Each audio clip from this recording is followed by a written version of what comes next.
इरफान हमारे छोटे भाई हैं, कहीं कोई मतांतर नहीं, कहीं कोई मतभेद नहीं, और हम ये मानते हैं कि सदन को खास करके चलाने की जवाबदेही सत्ता पक्ष की होती है और सत्ता पक्ष के तमाम सदस्य उस जिम्मेवारी का बखूबी निर्वहन। देखिए, मैं पहले भी कहा हूँ, सोनू जी हमारी जानकार है, तो जानकार का मतलब गलत नहीं है, निश्चित तौर पर ही जानकार है और भाई हैं हमारे, ऐसी कोई बात नहीं है। हम लोग काम करना, लड़ाई हमारी भाजपा के साथ है, अपनों में लड़ाई नहीं है, हम लोग दोनों एक दूसरे के पूरक हैं।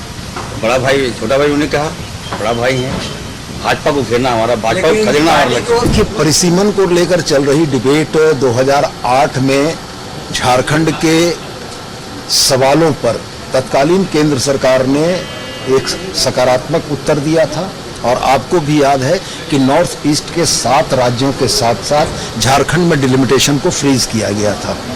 हमारी आशंकाएं और चिंता इस बात की है कि डिलिमिटेशन का जो प्रारूप भारत सरकार ने तय किया है उससे हमारे यहाँ कमजोर वर्गों के प्रतिनिधित्व के घटने की संभावना है।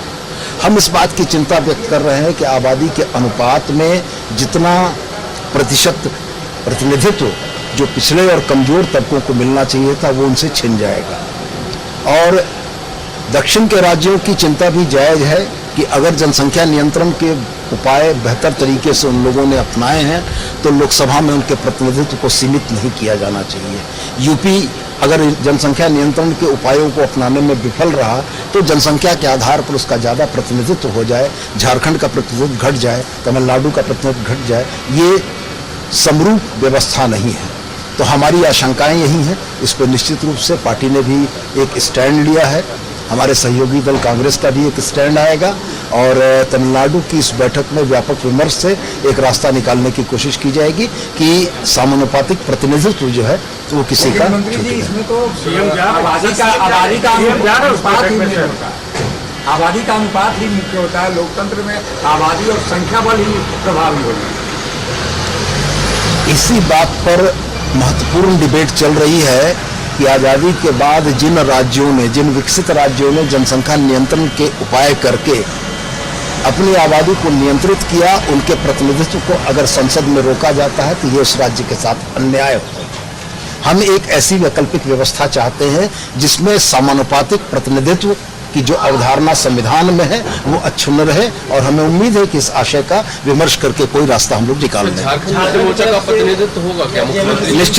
निश्चित रूप से तमाम विपक्षी दल जुटेंगे और हमको लगता है कि एक विचारोपरांत एक सम्यक बात निकल कर आएगी। सर, एक और सवाल, बिहार दिवस मनाया जा रहा है, बीजेपी झारखंड में भी बिहार दिवस मना रही है, क्या बिहार चुनाव है इसीलिए झारखंड में याद आई उनको बिहार दिवस? बिहार के चुनावों ने आदरणीय प्रधानमंत्री जी को मॉरिशस पहुंचा दिया, बिहार के चुनावों ने उनको मॉरिशस का सर्वोच्च सम्मान दिलवा दिया। बिहार के चुनाव के लिए अभी बहुत तरह के नाटकीय घटनाक्रम होंगे और उन नाटकीय घटनाक्रमों की लंबी फेहरिस्त और कड़ी में झारखंड में बिहार दिवस मनाने की भी परंपरा है। लेकिन मैं ये समझता हूं कि तेजस्वी जी के नेतृत्व में बिहार में गठबंधन का प्रदर्शन इस बार बहुत लाजवाब है। इरफान जी, एक सवाल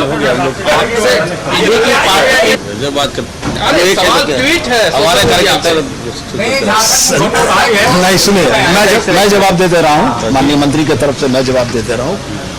संसदीय लोकाचारों के निर्वहन की एक परंपरा स्थापित होनी चाहिए और मैं यह स्पष्ट मानता हूं कि शुरुआत कल हुई है और हमें लगता है कि इसके फिलाफल जल्द देखने को मिलेंगे। इरफान हमारे छोटे भाई हैं, कहीं कोई मतांतर नहीं, कहीं कोई मतभेद नहीं, और हम ये मानते हैं कि सदन को खास करके चलाने की जवाबदेही सत्ता पक्ष की होती है और सत्ता पक्ष के तमाम सदस्य उस जिम्मेवारी का बखूबी निर्वहन। देखिए, मैं पहले भी कहा हूँ, सोनू जी हमारी जानकार है, तो जानकार का मतलब गलत नहीं है, निश्चित तौर पर ही जानकार है और भाई हैं हमारे, ऐसी कोई बात नहीं है। हम लोग काम करना, लड़ाई हमारी भाजपा के साथ है, अपनों में लड़ाई नहीं है, हम लोग दोनों एक दूसरे के पूरक हैं। बड़ा भाई छोटा भाई उन्होंने कहा, बड़ा भाई हैं, भाजपा को घेरना हमारा, भाजपा को खदेड़ना हमारा लक्ष्य। गोल, जहां 27 वर्षों के सफर में 17,000 से भी अधिक छात्रों ने डॉक्टर एवं इंजीनियर बनकर भरे सफलता की ऊंची उड़ान, जहां साधारण छात्र भी झारखंड टॉपर्स बनकर बना रहे इतिहास। दूरदर्शी शिक्षाविद श्री विपिन सिंह के मार्गदर्शन में मेडिकल एवं इंजीनियरिंग के लाखों छात्रों के लिए आशा की किरण के रूप में गोल, नेशंस लीडिंग इंस्टीट्यूट। बायोम सिर्फ मेडिकल प्रिपरेशन का संस्थान बायोम से लगातार दूसरी बार नीट यूजी में 700 मार्क्स पार। 10th पास स्टूडेंट्स के लिए फाउंडेशन कोर्स, 11th पास स्टूडेंट्स के लिए फ्रेशर कोर्स और 12th पास स्टूडेंट्स के लिए टारगेट कोर्स 17 अप्रैल से शुरू हो रहे हैं। कॉल 7360066190 और visit Biome, circular road near women's college and Hinoo, Ranchi. thefollowup.in. Like, share, and subscribe. www.thefollowup.in